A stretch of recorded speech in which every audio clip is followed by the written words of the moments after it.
All right. Well, can we have a look at and a chat about batteries? Because this, for me personally, I know is a big conversation. For a lot of my regional UA community, it's a big conversation as well because this idea of actually going completely off the grid and being self-sufficient is something that's quite attractive. And even for some homeowners in suburban homes, I know that this is something that a lot of homeowners seriously consider.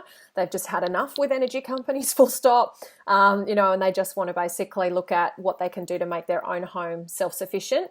I know where we live, we experience so many power outages, it's ridiculous. So I think that the infrastructure in regional areas probably just isn't as maintained and upgraded as much as it is perhaps in suburban and city locations. So that's an attractive idea for us to just not have to worry about that at all, because when we've got tanks with pumps being run off power and, we lose water as well as electricity, when we lose electricity. What do we need to know about batteries in terms of their storage, how much capacity you should build in, what types of systems you should look at, how much money you should spend, those warranties and those quality issues? Give us a lowdown on batteries. There's a lot to cover there. So in terms of going off grid, if you were setting up a new rural property, for every kilometre away you are from the grid, it's about $10,000 to connect. So, for example, if you're 4 kilometres away from the nearest grid-connected property, then it's going to cost you $40,000. If you've got $40,000, then setting up a off-grid system is a good idea, because you can get a pretty good system with a good backup supply that's going to last you a few days for that budget. If you're already connected to the grid, the case is a lot lower. So obviously you've already got that infrastructure there. And the other thing is that with solar, if the power goes down, your solar goes down. With many of the batteries on the market, the same thing happens. But there are 2 or 3, I think a third one has just announced it, that have islanding. So they have the option to, one of them, it just does it automatically. You don't even realize the power's gone down. You'll just start draining your battery. Another, you can set it so that it just powers the lights in the fridge, for example. It won't, it'll turn the TV off, but it won't, and it won't run the dishwasher, but it will just give you enough power to kind of get through. And then the others, mainly they just go down when the grid goes down. So that's the sort of options in terms of the grid going down. And the other thing, of course, is the amount of storage you need to get you through. I don't know how long your power outages last for, but if it's only a few hours, then you probably don't need a very big battery. But if you wanted to go off grid, then you're going to need enough power to get you through maybe 3 or 4 days in winter where the solar's not generating very much, which means you need quite a lot of storage. So that goes back to that question about what's your average daily usage on your bill, and then you'd work out, well, what would that be times 3 if my battery is never going to get fully charged over a kind of a really dreary period of weather in winter. And it's about $1,000 per kilowatt of storage. So a 13 kilowatt hour battery is about $13,000. Right. And that's a ballpark. Yep. And that's on top of your solar system. Yep. So it means that for most people, it's still sitting at around 20,000 to have a battery that's, say, 13 kilowatt hours of storage. So that's quite a big outlay. And if you're only kind of if it's all about sticking it to the man and not your own personal rebellion at $20,000. That's quite a bold statement. But it also means that from a social justice point of view, if you are connected to the grid and then you go off the grid, then people who can't afford solar and batteries still need to pay for the grid, and it means the cost of the grid will go up for everybody else. So from a sort of an ethical standpoint, going off grid is not actually very responsible. But the other thing to consider is that during summer you're going to generate more power than you need, and more power than you need to charge your battery. So that excess solar just dissipates, doesn't get used, nothing happens to it. Whereas remaining connected to the grid means all your excess power goes into the grid and is more renewable energy. So again, from an environmental perspective, it's quite good to remain connected to the grid. So if you wanted to do that, so for example, in your situation where you do have some power outages, then I would say, but put a system on. So what used to happen, and I think you mentioned this in your email, there used to be advertising for battery-ready systems. And what they were systems that the battery got charged from the panel. So the DC power went into the battery because batteries are DC. and then the remainder of the power went through the inverter, converted to AC to be used. So you needed a battery ready system so that it would divert that way.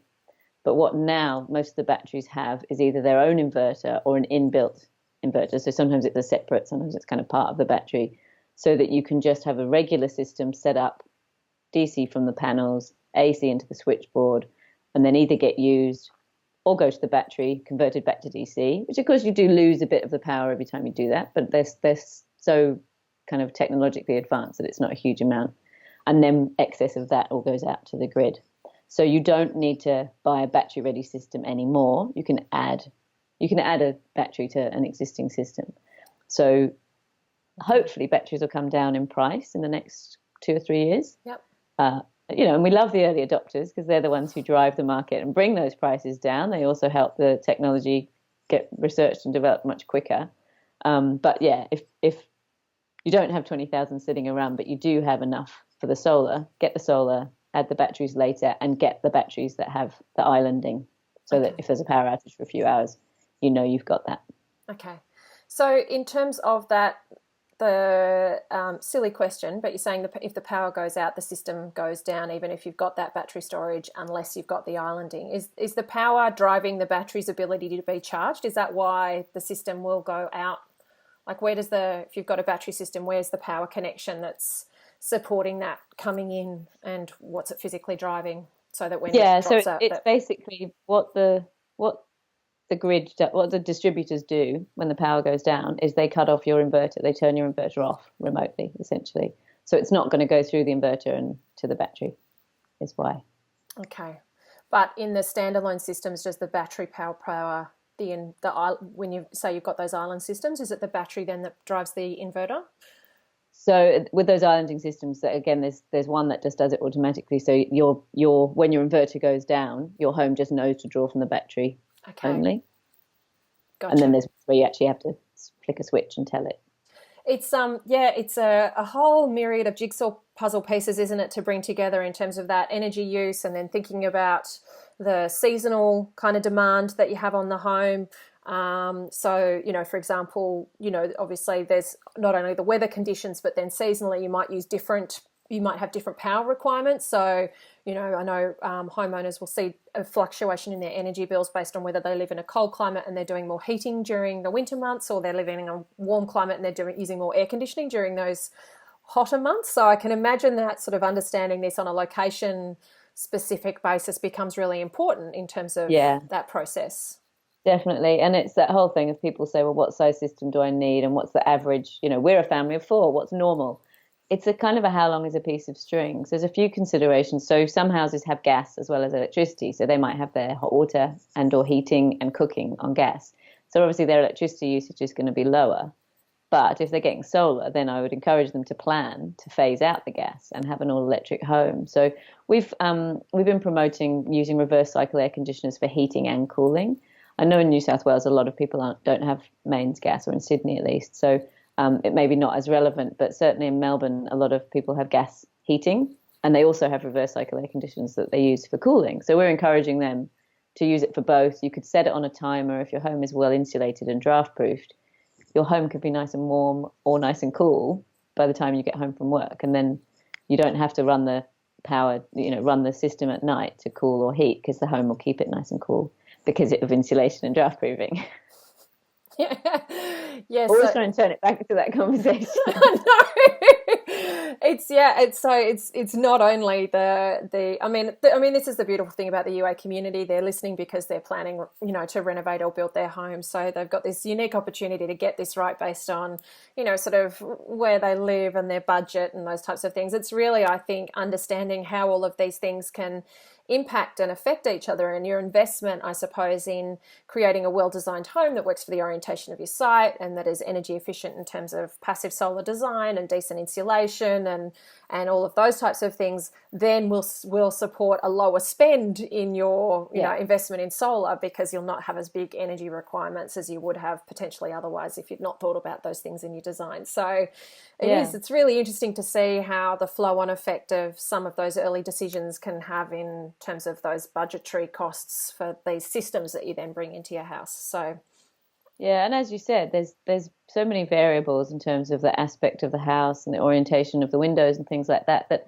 I see these kind of kit homes that are being advertised, and they'll say it's an 8-star energy rated home, and I think, how can you say that if you don't know which way it's going to face? Because if you have lots of west facing windows, of course the home's going to get really hot. It's false advertising really when they can make claims like that, because you have to decide where it sits and where the windows are and all that stuff, which is why someone like you is so great to advise.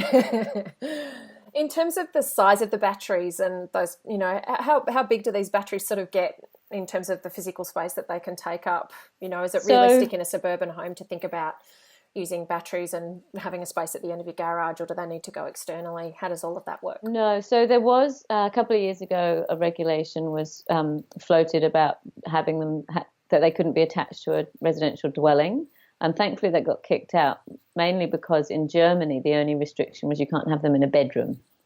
So obviously they're considered pretty safe, and there's quite a big uptake there already. So just to use the Tesla Powerwall as an example, it's about the size of a double bed, not quite as wide as a double bed, and it weighs 102 kilos. So it's a big piece of infrastructure. Usually it would go on an external wall, and it goes sort of upright. So as long as it's a strong, weight-bearing, structurally sound wall, it should be okay. You shouldn't be too concerned about theft. Obviously, that's a big thing for people to steal, but I would suggest it's on the inside of a fence rather than on display. Yes. And then there are much smaller ones. There are ones that are sort of more like the size of an inverter, like the size of a big backpack, but they have smaller storage capacity. And there are much smaller ones, sort of like a cube, sort of a 30 centimeter cube, and they're designed for stacking. So you buy one that stores 3.5 kilowatt hours and then you add to it. So it's kind of a modular system.